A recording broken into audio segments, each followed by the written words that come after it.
Commune nouvelle, intercommunalité plus grande, transfert de compétences, le Big Bang territorial inquiète dans le monde rural notamment. Responsable, la loi NOTRe, ou plutôt sa traduction locale, avec ce nouveau schéma intercommunal proposé par le préfet d'Indre-et-Loire.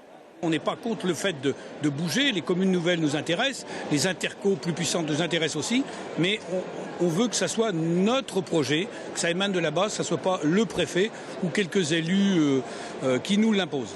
Le Bouchardais, une communauté de communes appelée à être fusionnée dans un vaste ensemble, le Grand Chinonnais. 7500 habitants aujourd'hui, 60 000 si fusion il y a.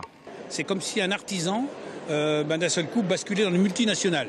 Perte d'identité et de proximité, la crainte des élus, y compris dans les territoires qui travaillent à la fusion depuis déjà quelques années, comme dans le Grand Lochois. Il y a une inquiétude en fait de la part des élus locaux sur l'interventionnisme possible en fait de cette grande communauté de communes qui est une espèce de chose protéiforme qu'on a du mal à définir.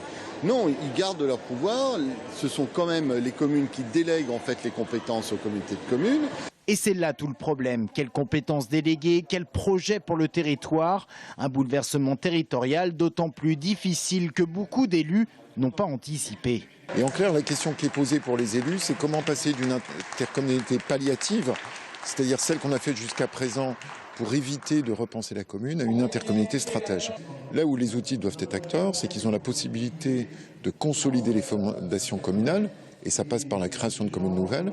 Tous se l'accordent à dire, pas de fusion sans projet et pas de fusion réussie si elle est subie. Problème, le calendrier, seulement quelques mois laissés aux élus pour faire des contre-propositions au schéma du préfet, même les défenseurs de la loi en conviennent. De manière brute en se disant, voilà, nous allons imaginer un regroupement avec telle et telle commune ou intercommunalité, voilà, s'il n'y a pas de projet, forcément ça ne marchera pas. Donc c'était dans ce sens-là où peut-être le calendrier est certainement un petit peu rapide. Maintenant, il y a aussi des contraintes budgétaires au niveau national. En mars prochain, la nouvelle carte intercommunale doit être validée par le préfet.